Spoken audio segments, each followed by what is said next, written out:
Welcome everybody. Actually, from the last call, I think only Carol and Diane are with us, besides Amy and myself, of course. Is that true? The rest of you, I don't think were here. I know Alice wasn't. She was wanting to, but couldn't make it.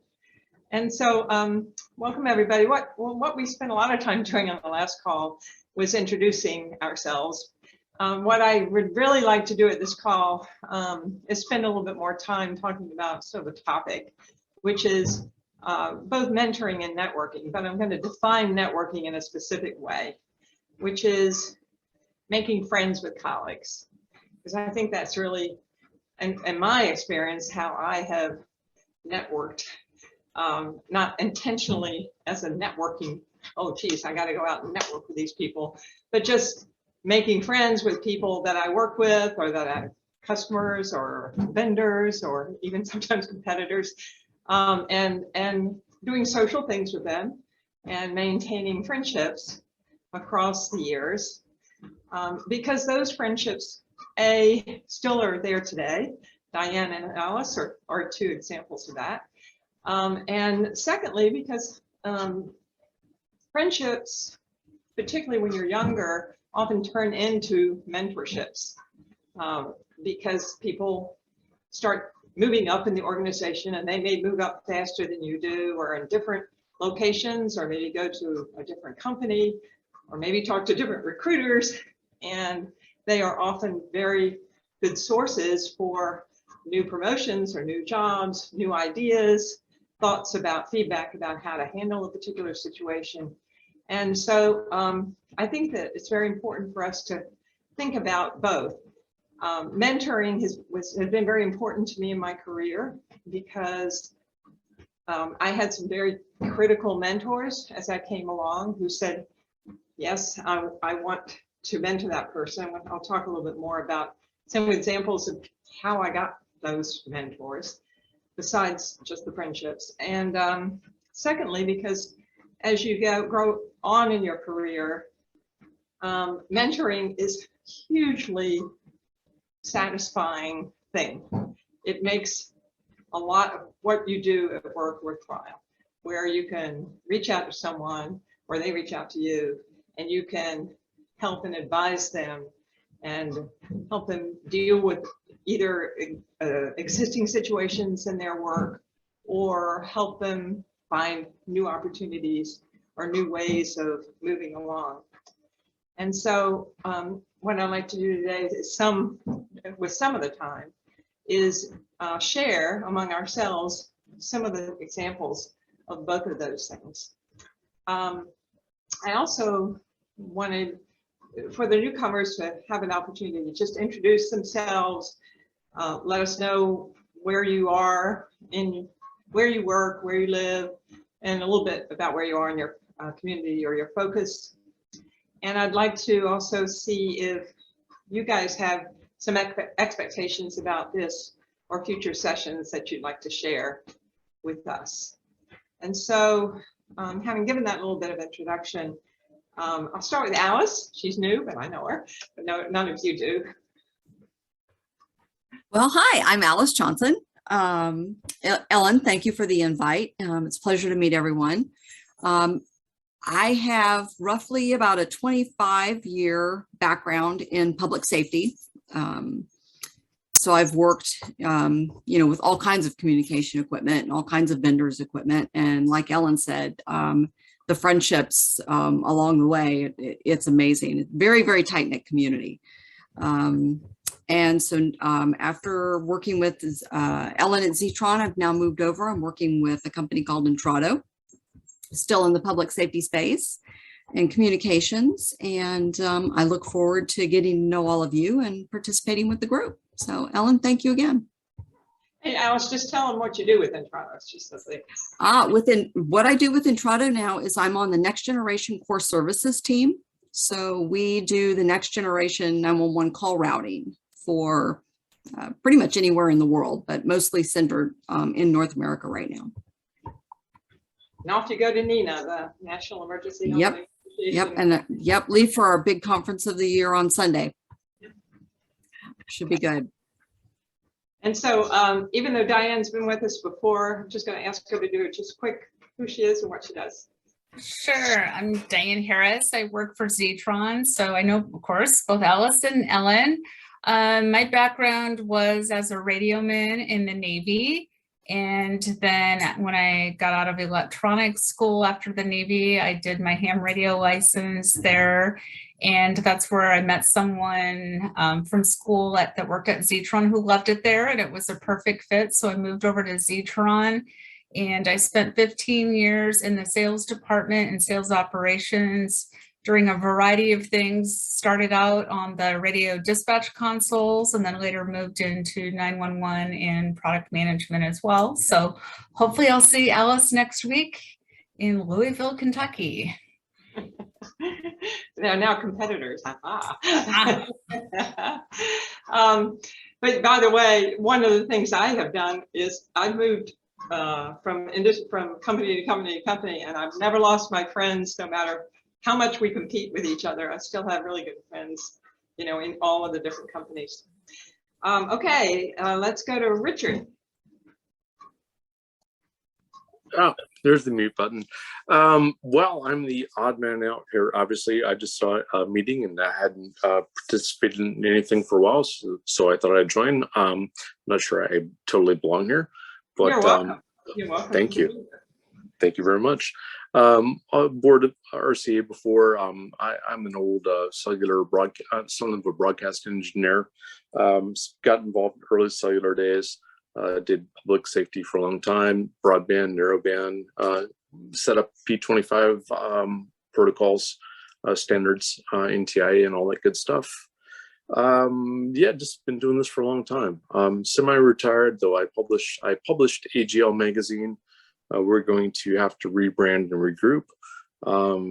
Amateur Radio Extra, November 3 Uniform Whiskey.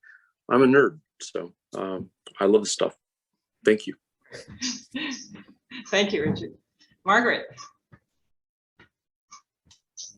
All right, I'm an electrical engineer. I'm licensed to practice in, can I do this right, 7 states.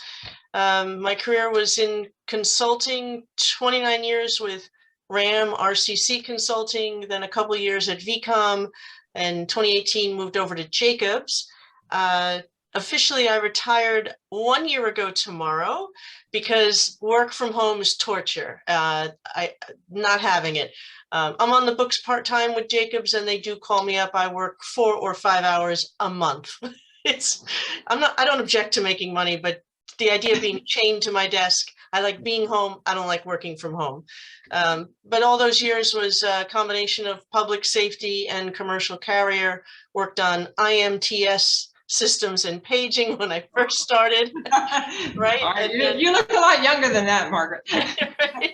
Then moved right on into cellular, and with VCOM up to 2018 was working as a consultant to Verizon on 5G systems. At that point, mostly zoning, but you still had to know how the 5G worked to be the RF expert. At Jacobs, kind of retreading a lot of ground, public safety, transportation, utilities. A lot of fun, met a lot of great people, as when I first interviewed, they promised I would. So it was great. Where have you retired to? I'm home. I know, but I mean, where do you live? Oh, I live in New Jersey, Freehold, New Jersey, Monmouth County, kind of center, but towards the ocean. Okay. Monmouth County, did you say? Near that? Monmouth. Yeah. Yeah. Zetron has a huge, big console system in Monmouth, New Jersey. I've been there. Well, there's towns called Monmouth, and there's the county. So yeah, we were county. We were the county. Okay. Oh, that's in my backyard. Yeah. The big county center and the tower. I can see the light from my backyard. Well, you should feel safe. Yeah, my one neighbor, when her kids were small, told them that that red light was Rudolph. There you go. Okay, Carol's been with us before and is a longtime member of RCA. Greetings, everyone. Before I formally introduce myself, Alice, I have a question for you. When I heard you say Entrado, is that Entrado in the Colorado, as in Steve Meir being the founder? Yes.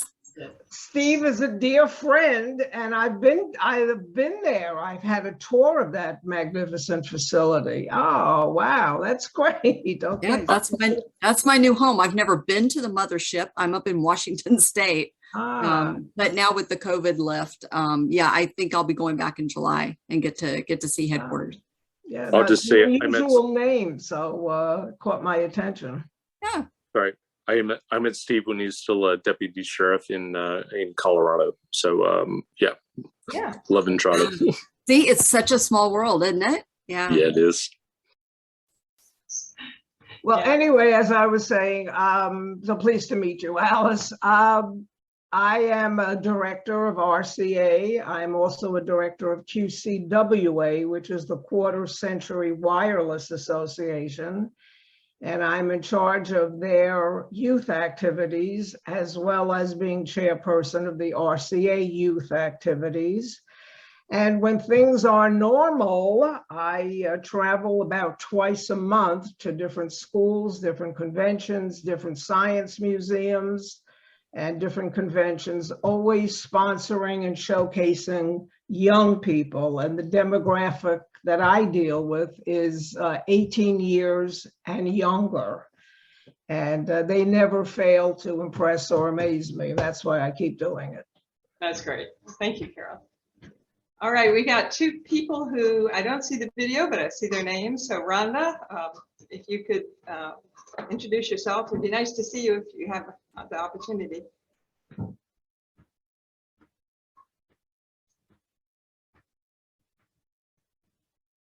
Okay. I'm not out, I don't know if you can hear me. I'm a retired nurse. I've had my ham radio license for about 8 years. And I've retired and started a business, long arm quilting. I have not done a lot with ham radio. When I was a nurse, I was very much involved in emergency preparedness for senior citizens in the upstate New York area. I am involved as a volunteer with like triathlon kind of events to do net control and do ham radio relaying for ambulances and whatnot in areas where there isn't phone available. And that's pretty much what I've done. That sounds anything like what you folks are doing. That's all right. This is really geared for, but not really about wireless. It's if you're interested in the topic of networking mentoring, you're welcome. That's pretty much it. Heather, are you there?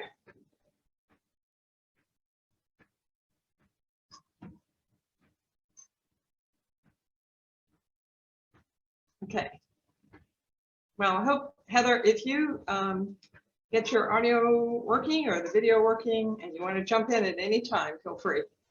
So thank you guys for being here tonight. It's a smaller crowd than we had last time. We had about 20 people register, but that's what life is in today's world. You think you're going to do something and something comes up, a meeting comes up, or a phone call comes and you can't make it. So I actually like having a smaller crowd because we can make this more informal and more, give and take. And we don't have to use the whole hour too. So no time is precious. So what I want to do now is talk a little bit. I told you I'd talk about some examples of how friends can help in terms of networking. And one example I thought was really good was when I was, so I had left E.F. Johnson. This is in the early 2008. or 9, sometime around then. And I was sort of not decided, I wasn't really sure what I wanted to do next. I was 58 years old and trying to decide whether I really wanted to move again, what I wanted to do. I was looking at all sorts of opportunities. I was even actually considering running a pizza company in Dallas, Texas, which is near where I lived at the time. Very, very different. And so I decided, well, I will just keep myself open for a while. And I got a call from a recruiter about a job as CEO of Zetron up in Seattle.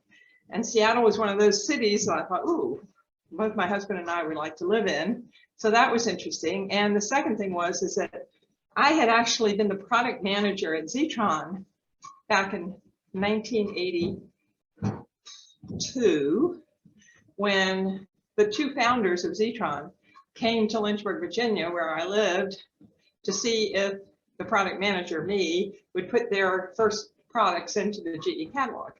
And so I had known Zetron since 1982, and I watched them and knew they were a great company. But what I was interested in was who had referred me. How did I get this referral? And they actually either gave me hints or I figured it out, or someone called me and said, I hope you didn't mind, I referred you. And it turned out I had 4 different people who referred me to that job. And one of them had worked for me at E.F. Johnson. He was an engineer who I had persuaded when he had an alternative job. I persuaded to stay on at E.F. Johnson, and he was glad that I had done that. And he had a very good career there. One was another woman who worked for me at E.F. Johnson, who was still there. And she felt that I had done a great job mentoring her and had done a good job at Johnson. And another was actually somebody I had interviewed with for a totally different job who worked for Raytheon. And so you just never know where a friendship or a mentorship might help you find the next new opportunity. The other thing about mentoring is mentors, as I may have said, often become your boss. And if you had a mentor and then they later become your boss because, hey, they knew you and they picked you out, then that really has already solidified a great relationship between a manager and the employee. So that's another really good thing. And finally, I kind of wanted to mention that quite often mentors arise because an employee, and I'm talking about my own situation when I was early on in Motorola days, an employee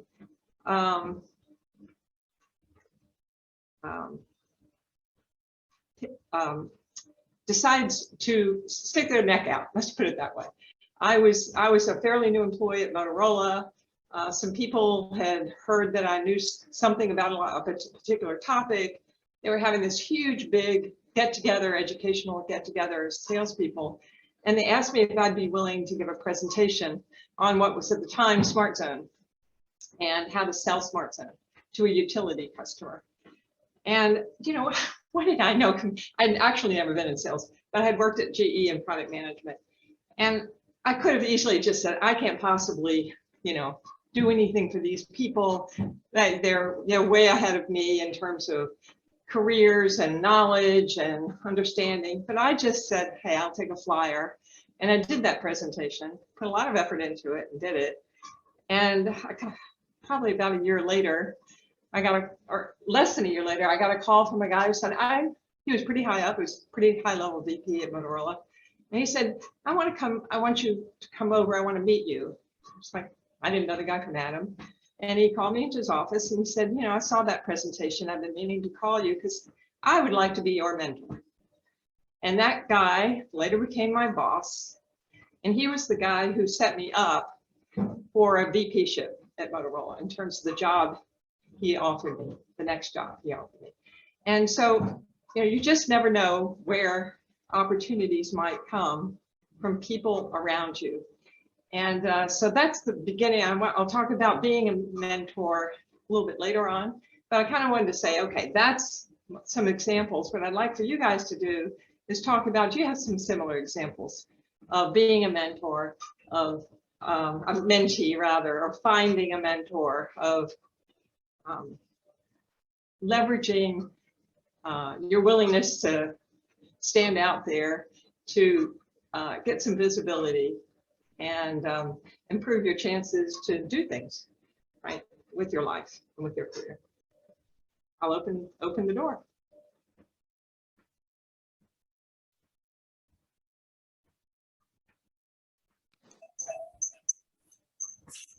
Well, I guess the door is open and I'm here. I'm in bed, as you can see. I'm nursing two very badly torn meniscus, one in each knee. Oh, no. Anyway, I have to say at this point in my life, I'm not interested in employment opportunities, but I am interested in volunteer opportunities. And I have had the privilege of having a mentor to help me to get used to using the ham radio for emergency responses. And I very much enjoyed doing that. And Ironman every year is a big deal in Saranac Lake, and I get involved in that. As a retired nurse, there aren't that many opportunities in upstate New York for volunteer work. I know it looks like to me most of you are gainfully employed in what you're doing. I don't know if anybody else has anything to say about volunteer opportunities through being a mentor or mentee. That's it.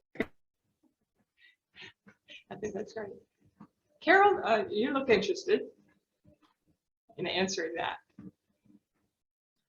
Well, I probably could say I went kicking and screaming into just about every different aspect of wherever it is I ended up. I was a teacher for 30 years, and through the ham radio, met with a gentleman who lives on Staten Island, Frank Gunther. Frank Gunther is the original inventor of the police two-way radio system. And at that point, I was a reporter for 73 magazine, and they sent me to interview Frank Gunther because they found out that he used to speak to my classes in the morning over the radio. And so we arranged for me to go visit Frank, and we ended up spending most of the day together. And he said, "You should join my club, Radio Club of America." I said, "Well, that's really not for me. I'm not a scientist. I'm not an engineer. I'm a school teacher." And he kept at it and eventually convinced me to join. And Rhonda, I would say the number of mentors that I have had over the 2 decades that I've been with RCA have been just incredible in so many different aspects. And when it comes to volunteerism, when people ask me what I do, I just say the same thing I did when I was teaching, except now I don't get paid for it. But to Ellen's point and everybody else's point, if you're open-minded and receptive, when that door knocks with opportunity, my whole new approach to life is open the door and pick up your foot and step right into it, because it's just led to me having a life I never would have had, people I never would have met, astronauts, I mean, the most incredible people. And it was all due to different mentors along the way. So it's absolutely a key part, I believe, for volunteering and for employment. Yeah, I would echo a lot of that. Volunteering throughout my life, really, going back to college times through. When I first started working, it was a small company. There were 7 people. There was no internal training. So I used that volunteer in technical societies and the Society of Women Engineers to get all those training courses directly and by volunteering to do things, to be in charge of things, to run for things. And you'd have experience running a meeting with however many people. So by the time now I'm a consultant and I'm running a bidders meeting, which you folks at some of these different companies know what they can be like. My boss at the time, who was there like for backup, he's like, wow, you handled those guys really well. I'm like, that is nothing on a room full of, you know, the Society of Women Engineers arguing over some point of whatever. I said, and it handled you. The other thing that the volunteering does is you're known for someone who says yes. So when someone asks Ellen, do you know someone who would be willing to be interviewed for XYZ? She said, you know, Rhonda said she's interested in volunteering. And so you get these, what otherwise might be oddball things. So many years back, I was the centerfold for Scholastic Math because people knew I would say yes. You know? Yeah. And it's a strange little thing, but boy, it's a conversation piece to say Tony Hawk was on the cover, but I was the centerfold. and more recently, I'm working, now that I'm retired, a co-editor for a volume on women in telecommunications. Carol is one of our authors. We got one chapter still outstanding written by one of our co-authors. That's why we're waiting for our co-editors. So we're waiting for her. But through that, then I know a publisher. So then again, now the publisher's like, ooh, Women's History Month. Let me ask Margaret some questions. So again, once you get those yeses in that volunteer world, they're like, Livewire, call her, and either you can or you can refer somebody else. Yeah, absolutely. And you know, Rhonda, the volunteering doesn't necessarily have to be in line at all with, you know, what you've done in the past. It certainly, as a nurse, you have a lot of expertise that you can contribute to many organizations that, I don't know, right? Red Cross, for example, who are always looking for volunteers. But, you know, if you want to try something different, I had no background in housing or social services, but I spent 5 years on the board of Imagine Housing. And if I hadn't been on the board, there are super lots of opportunities that I could have helped with, you know, making meals. This is for people who need affordable housing. And Imagine Housing built and housed and gave social services to people in that category. But there were loads of volunteer opportunities in that I also participated in, you know, going and picking up diapers. I mean, you know, our church has a food bank farm that is totally volunteer that need help seeding, weeding, picking, harvesting food for the food banks in the area. So loads of different, and I volunteer with that too. So there are a lot of different opportunities. Richard? Thank you. So, you know, I volunteer a lot, but what Margaret and Carol do, you know, you volunteer, you spend hours and you realize sometime that wasn't the best use of my time. But what these two women do, really pretty incredible. Particularly Carol, just, you know, getting to know each person that gets a scholarship or you know, she becomes involved with those people. I've been on the scholarship committee for RCA and for AFSCE, Association of Federal Communications Consulting Engineers, the broadcast folks. And, you know, you just, you know, write a check and give it away and, you know, who cares? You know, I can manage that. I can do it. I can write a check. I can give it away. But, you know, to find people that care and that, you know, want to do something in the industry. And what, again, Carol, I'm going to pick on you, what you do and how you get to know the people, and how you really do mentor them. You know, to me, that is the model of what, you know, I want to do with everything that I care about, whether it's, and I'm sorry, one more side note.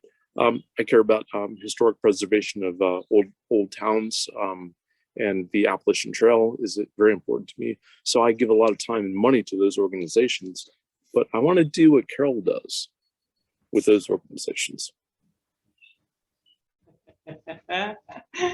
Okay, Carol, what do you do?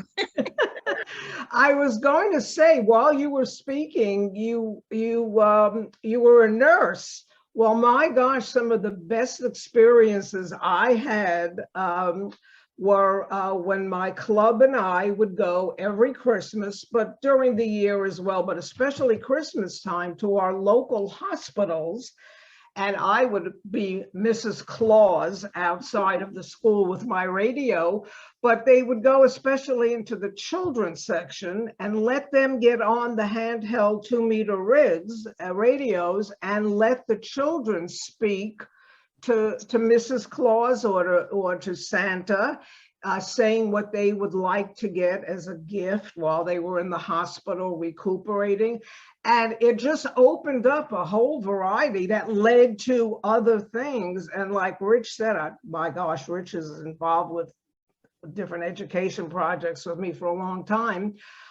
You never know which one of those kids or their parents then would get back to me or to my club wanting to know more about how they could get a radio license. So it's the ripple effect is what I call it, but it's really what everything Ellen is speaking about. Yeah, that's great.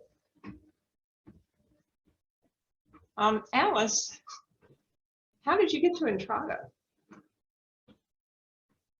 I think it was through friendships that I was talking about. And Yeah. then- Exactly. You know, I was just, from what Carol was just saying, it brought back a flash of a memory back when I was playing with handheld radios, because it is a great way to bring the younger generation. They like gadgets, right?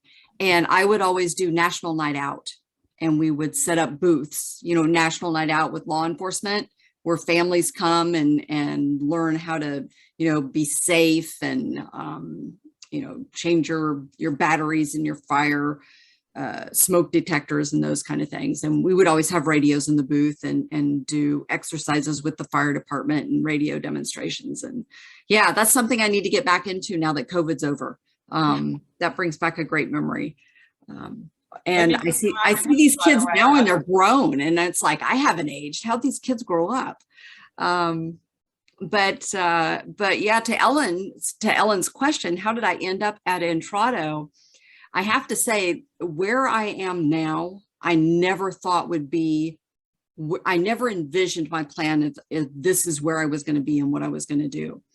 It was through meeting great people who have great stories, who mentored me and pushed me to do things like speaking in Washington, D.C. in front of crowds of people, Ellen, that just was terrifying. But I made it through these different challenges that mentors throughout my life have challenged me and said, you can do this, and been very supportive. And people have seen me, and they were impressed by what they saw, have reached out to me. Other doors have opened, other opportunities have been presented, things that I've never dreamed of. And I don't know where I'll land in the end. I just know that I'm enjoying the ride. And I've had other people now start reaching out to me. And just with this big conference I'm going to, because I've been in the industry for so long, I'll get private messages off of social media because it's so easy for us to be found now. And folks say, hey, I know that you left public safety and you now are on the private side. I would like to talk to you. I would like to hear your story. How do you transition? Isn't it scary? How do you give up a 20-year career and then do something new? And it's an evolution where you end up being a friend and a mentor just naturally, just through the friendships. And I feel very, very fortunate and very blessed to be where I'm at. And Ellen, you have been a part of that, very much so. And in fact, yeah, Ellen was, I left Ellen's company to go to work for Entrado. And it was because of friendships that Ellen had introduced me to in the community that opened this next door for me. So it is growth. We want to see each other grow. And even though we are competitors, we're friends. You know, there is that word of interoperability, right? You know, so yeah, it's good.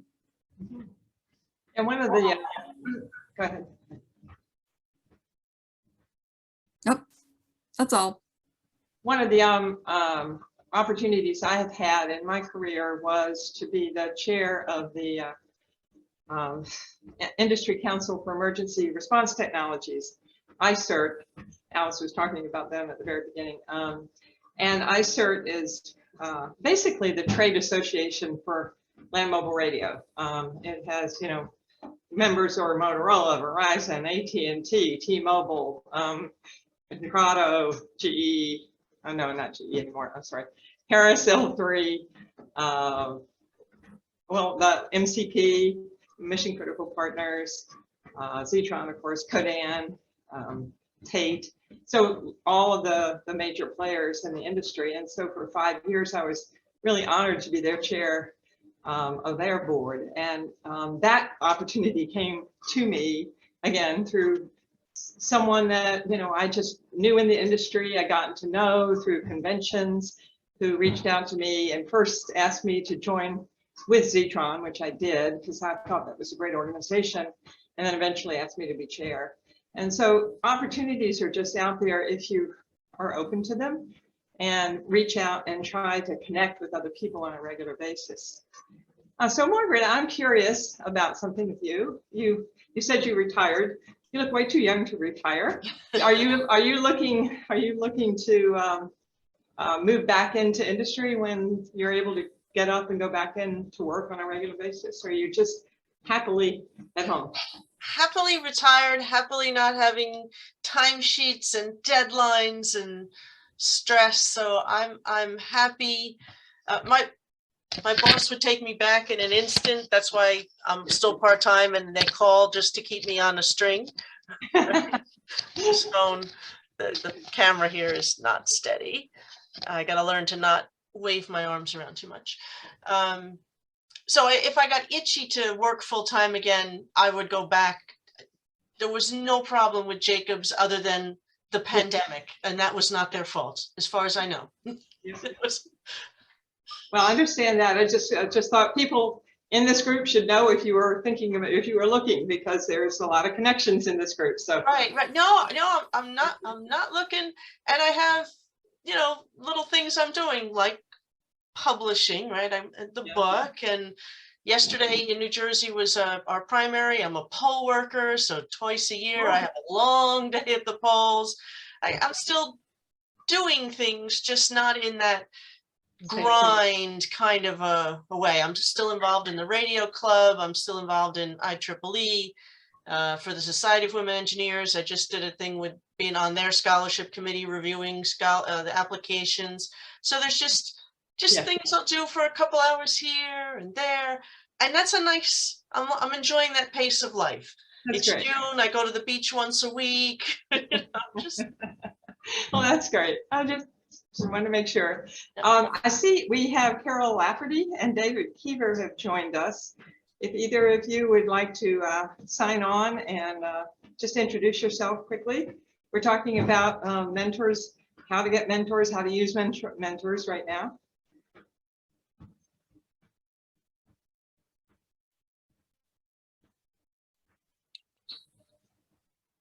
Yeah. Diane, you want to contribute to the conversation? And Sure. I was just thinking of a funny networking story that happened to me recently. I got on an airplane, I sit down, I didn't sleep well the night before. I'm just getting ready to take my 2-3 hour nap. And a guy gets on the plane and sits down next to me and he says, "Oh, you're with Zetron, huh?" And I looked and I'm like, oh my God. And not only am I with Zetron, but I'm the biggest Zetron nerd ever. I have on a Zetron t-shirt, a Zetron jacket, a Zetron backpack with Zetron hand sanitizer hanging off of it.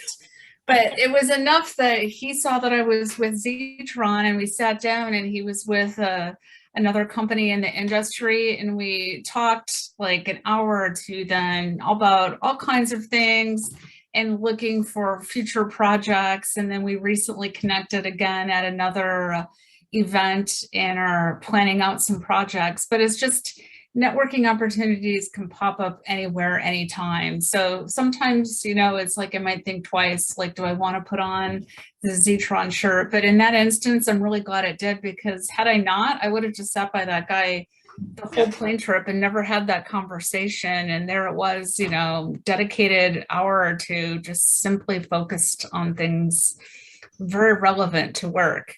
So it was a neat opportunity. No, that's cool. That's very good. So, Dave? uh, Oh, go ahead, Richard. hey, so I feel guilty with where I am in life because my father was again a broadcast engineer, and we got involved in cellular when I was 13. I was doing carry contours, if you remember how all that worked back in the day. But you know, my whole thing in life was I was supposed to be the next generation, but I didn't want to be. So I had to do what I wanted to do in life, and I've done it, I think, pretty well. And I've tried to bring up people behind me, with me, around me, because I've learned that I can't be successful without people that are capable and care and want to do the best job they can. So I think I learned that from my father. Bring up people that will help you be the best you can be. And if you don't, then there's probably something you need to look at in your own life. So always help everyone that wants to do better in their lives, and teach what you can, because you know I've been lucky to be around so many great engineers and attorneys and people, and I feel very blessed and respectful of what people share with me, and I want to share that the best I can. Thank you, Rich.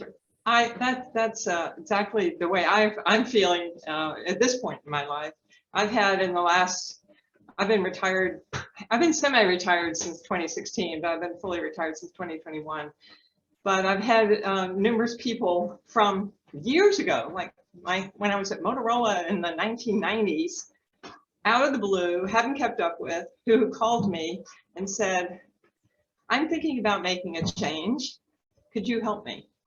And you know, I'll spend hours, you know, both on the phone with them, but also connecting with other people, looking at opportunities, seeing what's out there, contacting a recruiter that I might know. And it has really been one of the most, what do you call it, sustaining and refreshing things that I have done in my entire career, because you figure, well, you're helping someone else out as they're coming along. And I think all, you know, looking at we don't have any 20-year-olds, I don't think, on the call. So all of us, I think, along, you know, with Rich, can reach out and try to help other people, make it known.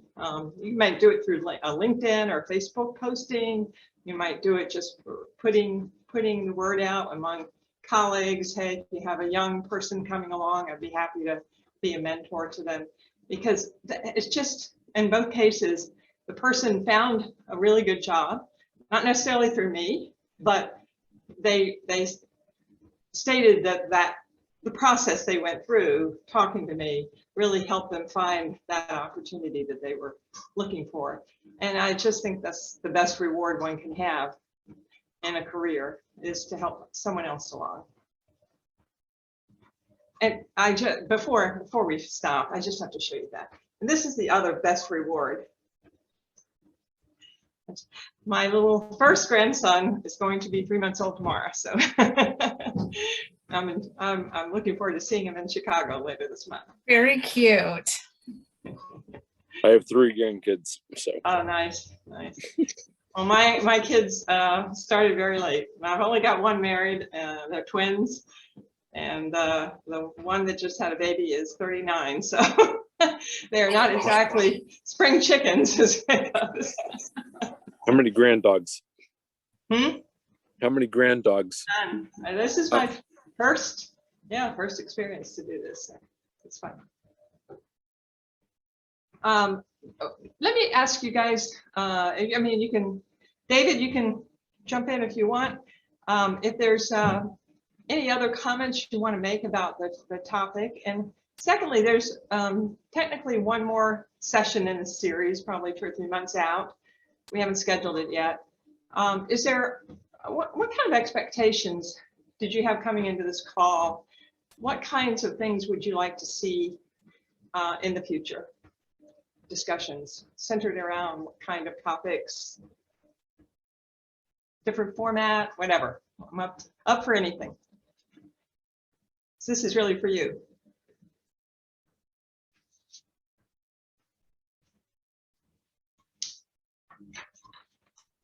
I think the format's great, but it is a good size for this format. Uh-huh. I came to support. I'm the secretary of the Radio Club America. I'm a woman, and one of those people who says yes. So I'm glad you came, Margaret. It's really nice. Yeah. that's why I'm here. I wasn't really looking to be fed, but to be the support of what's going on. Nice. Well, that's what I hope we can do for each other too. You know, both give and get support as we go. We have a few more younger people on the first call. I think the first call we had about 15 or 16 people, and there were several, you know, just starting out in their career, which, you know, would be nice to have that mix again. Other comments? Well, I'm the outside voice, but I didn't. I just saw RCA thing and I signed up and said I got to participate.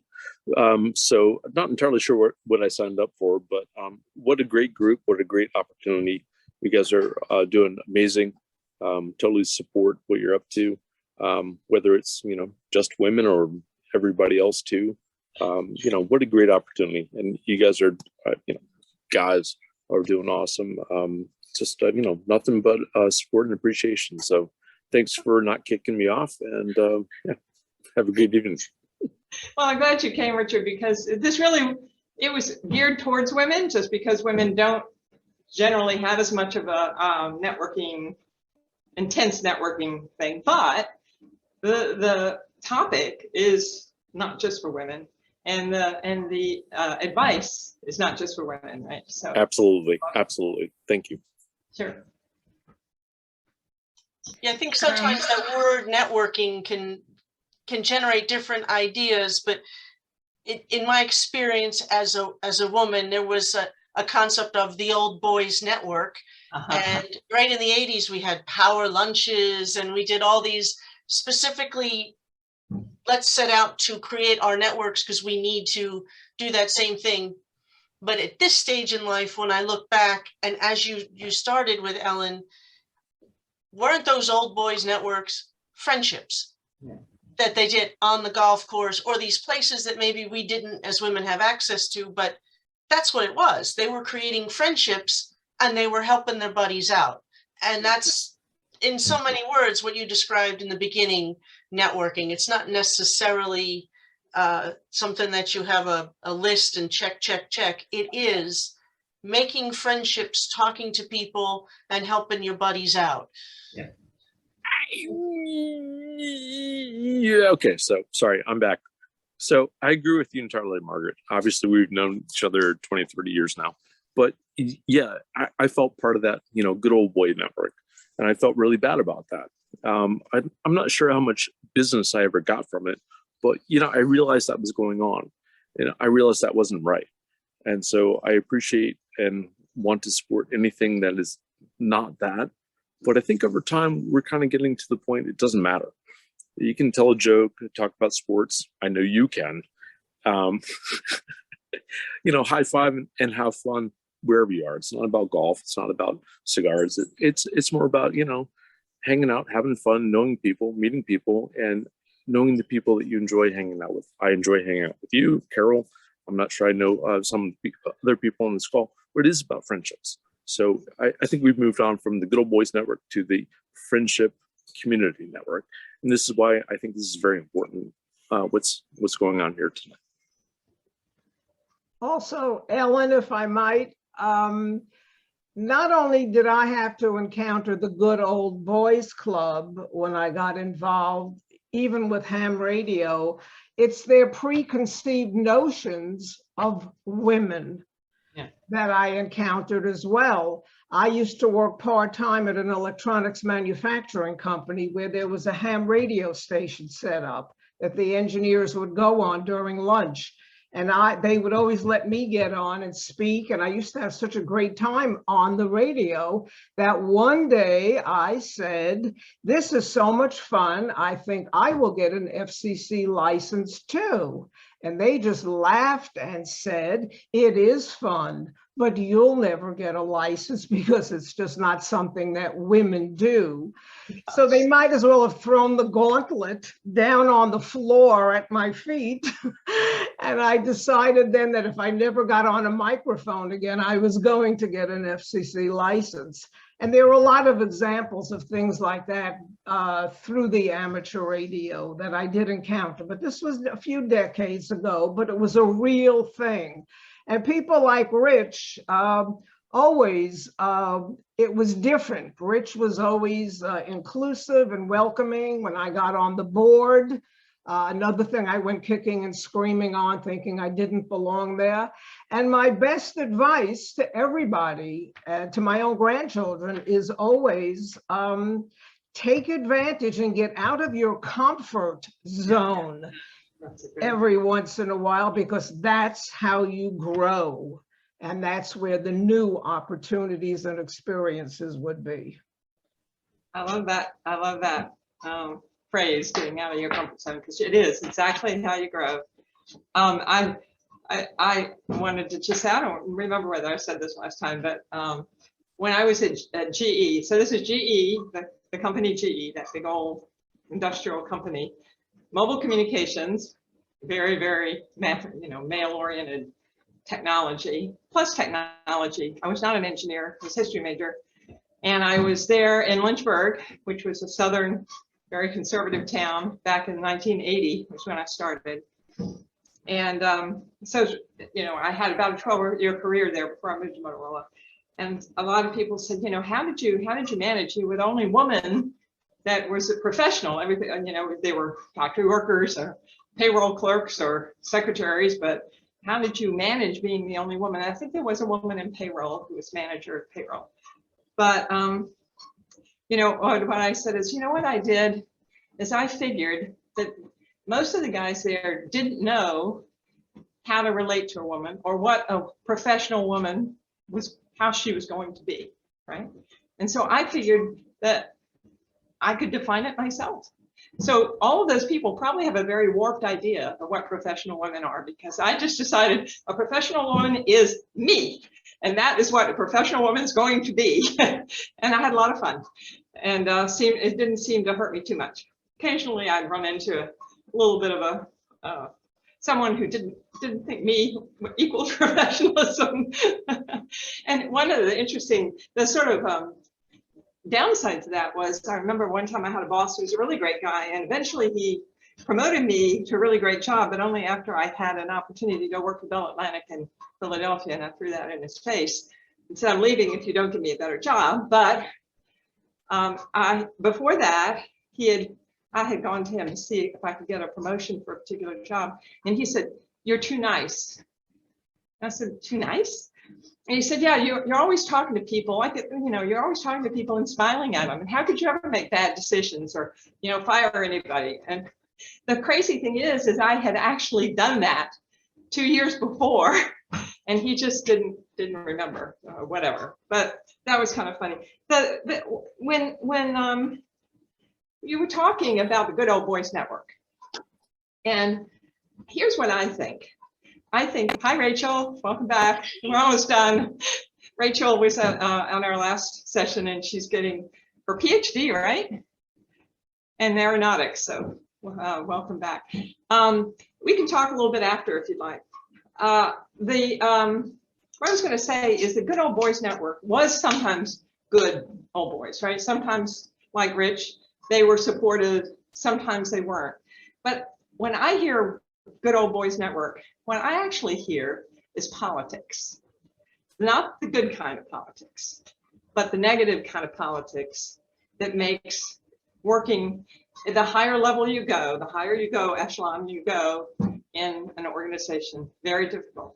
And frankly, as a woman, that's probably the biggest challenge that I had as I moved up in my career, is trying to figure out how to navigate that level of what could be really nasty underhanded politics that, you know, I just didn't expect. I mean, I had not seen it at that level as I was coming up. And it was only when I got to like VP level at Motorola that it really started to have an impact on me in the way it had an impact on my people, it had an impact on decisions that would be made. And I had to get educated pretty damn quick on how to deal with politics. And I don't think I ever really did a very good job, frankly. But I wondered if the topic of dealing with politics, because you can have politics with women as well as men. It's just that the Good Old Boys Network was really a friendship network, to Margaret's point, but it also at times was a political network within a company.